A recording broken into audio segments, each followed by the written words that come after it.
Hello guys so នឹងគឺយើងទៅលេងមហោស្រពជប៉ុនកម្ពុជាគីហ្សូណា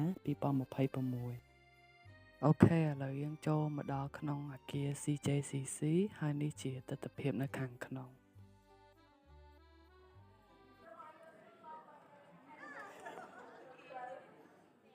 ឥឡូវយើងបាត់ឆ្វេងដើម្បីចូលមកលេងល្បែង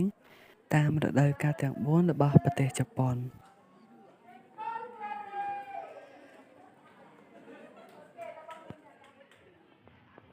ចឹងល្បែងទី1នេះគឺល្បែងបោះនំឲ្យទន្សាយគេលេងនៅក្នុងរដូវស្លឹកឈើជ្រុះល្បែងទី2នេះវិញគឺល្បែងស្ទួយប៉េងប៉ោងគេលេងនៅក្នុងរដូវក្តៅ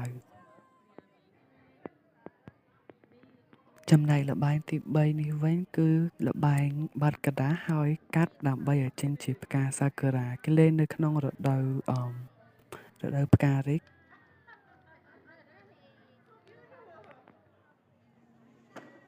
ល្បែងទី4ចុងក្រោយនេះវិញគឺល្បែងទាយគឺយើងត្រូវបិទភ្នែកហើយបិទក្តារគេលេងនៅរដូវរងាហើយក្រៅពីហ្នឹងក៏គេមានល្បែងផ្សេងទៀត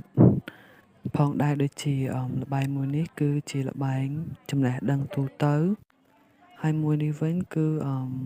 បោះបាល់ជាមួយនឹងស្បោងពណ៌ទឹកក្រូចហ្នឹងគឺយើងបោះចាប់ដូចចង្វាក់ខ្មែរយើងអញ្ចឹងឥឡូវយើងចេញពីផ្នែកល្បែងមកខាងស្ដាំនេះវិញម្ដងគឺយើងឃើញមានការតុបតែងបេតិកភណ្ឌរបស់ខ្មែរយើងស្អាតមែនតើឥឡូវខ្ញុំមកដល់ខាងលើយើងឃើញមានការដាក់តាំងរបស់របរប្រើប្រាស់ប្រចាំថ្ងៃរបស់ជនជាតិជប៉ុនហើយនេះជាទស្សនវិជ្ជាដែលយើងមើលពីខាងលើទៅនេះកន្លែងដែលខ្ញុំលេងល្បែងរដូវកាលទាំង4របស់ជប៉ុនមិញអូខេឥឡូវគឺយើងមកកន្លែងស្តង់លក់ម្ហូបគឺយើងចាប់ផ្ដើមពីដើមទៅហ្មងនៅពេលដែលយើងដើរពីដើមទីមកត្រង់រហូតគឺយើងមានផ្លូវបត់ស្ដាំបែបនេះ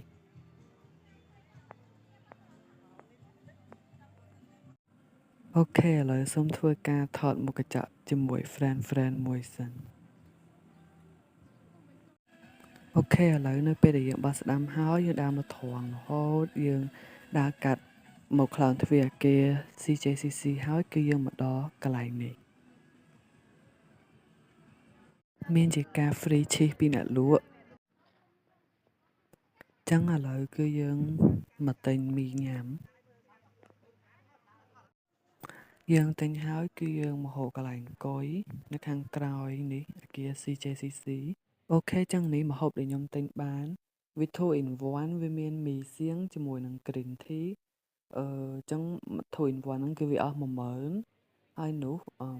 ប្រហិតថៃ3ចង្កាក់វា10000ចឹងវា20000ពេលយើងញ៉ាំហើយយើងដើរមើលរបស់របរដែលគេលក់នៅក្នុងបរិវេណមួយហ្នឹងវាមានទាំងរបស់ខ្មែរជាមួយនឹងរបស់ជប៉ុន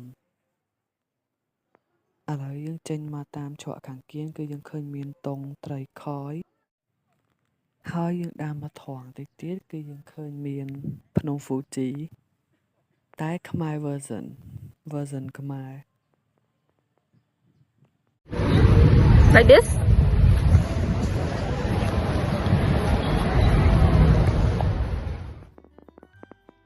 ចេញពីភ្នំ Fuji គឺយើងមានការមកទិញចំណីថៃដើម្បីបាយអីថៃចង់និយាយថាចំណីនឹងបោះថៃទេតែគ្រាន់តែបាយធុងចំណីភ្លាមគឺក្រុមសត្វព្រាបក្រងគ្នាមកហ្មង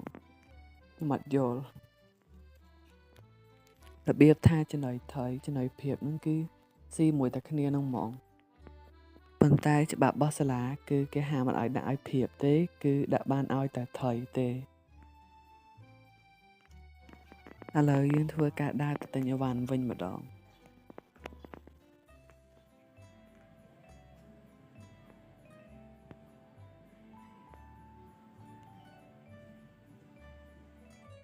កន្លែងនេះមាន discount ច្រើនអញ្ចឹងខ្ញុំទិញមានជាការទិញផ្កាសម្រាប់ថ្ងៃ Valentine's Day ជូនម៉ាក់ទុកជាមុនឲ្យហើយដោយសារតែនេះផ្កាកណាត់គឺវាថោកជាងផ្កាស្រស់ ឥឡូវគឺយើងមកទិញទឹកមច្ឆាហើយមានដុំការ៉េមដូងនៅលើនឹងម្ដុំឥឡូវគឺយើងលួចឡើងមកក្នុងថ្នាក់ហ្នឹងហើយដោយសារតែថ្ងៃហ្នឹងថ្ងៃសៅរ៍គេអត់រៀនខ្ញុំមកហ្នឹងគឺចាំថ្ងៃ7កុម្ភៈអញ្ចឹងវាចាំថ្ងៃសៅរ៍គេអត់រៀនទេអញ្ចឹងហើយយើងលួចឡើងមកក្នុងថ្នាក់រៀនលួចឡើងមកហ្នឹងគឺដើម្បីថតបង្ហាញឲ្យអ្នកទាំងអស់គ្នាដឹងថាខ្ញុំបានទិញអីខ្លះរបស់ទី1គឺខ្ញុំទិញបាន phone លេខមុខគេ discount សល់ 2.40 អញ្ចឹងពីរហ្នឹងគឺវា 4.80 ហើយលេខកណ្ដាលខ្សែ 1.90 មួយហ្នឹង 1.90 ទិញមួយថែមមួយវាអញ្ចឹង 1.90 បាន2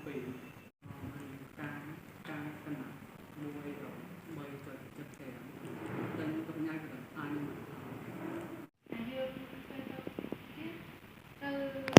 Hello ហើយនេះជារបស់ដែលខ្ញុំទទួលបានដោយ free នៅក្នុងថ្ងៃហ្នឹងអញ្ចឹងឥឡូវគឺម៉ោង2ថ្ងៃត្រង់អញ្ចឹងយើងនាំគ្នាទៅមើល show មួយដែលគេលេងពីម៉ោង2ដល់ម៉ោង3កន្លះថ្ងៃត្រង់ Yes show ហ្នឹងគឺ show សិល្បៈ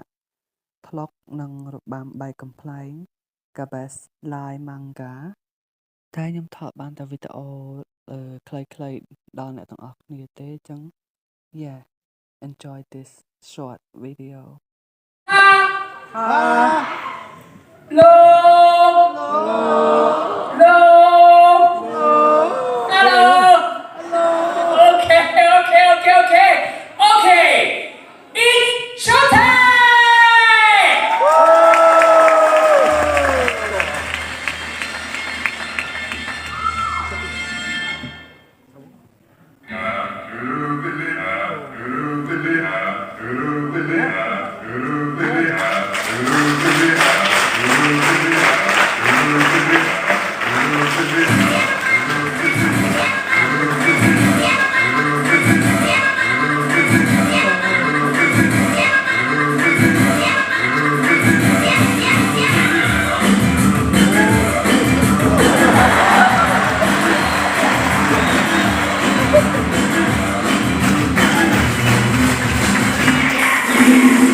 អូខេអញ្ចឹងឥឡូវវាដល់ទីបញ្ចប់នៃវីដេអូហើយប៉ុន្តែខ្ញុំចង់បន្ថែមវីដេអូតិចតួចទៀតដល់អ្នកទាំងអស់គ្នាដោយសារតែម្សិលមិញថ្ងៃសុក្រហ្នឹងក៏ខ្ញុំមកម្ដងដែរប៉ុន្តែគ្រាន់តែដើរបានធួអញ្ចឹងទៅដោយសារតែម្សិលមិញហ្នឹងថ្ងៃសុក្រហ្នឹងរៀនប៉ុន្តែដោយសារតែម៉ោងទី2ហ្នឹងគ្រូគាត់អត់បានមកបរៀនគាត់រវល់អញ្ចឹងហើយទើបបានសល់1ម៉ោងហ្នឹងដើរលេងធួមុននឹងមកថ្ងៃសៅរ៍ហ្នឹង So yeah enjoy and bye. Thanks for watching.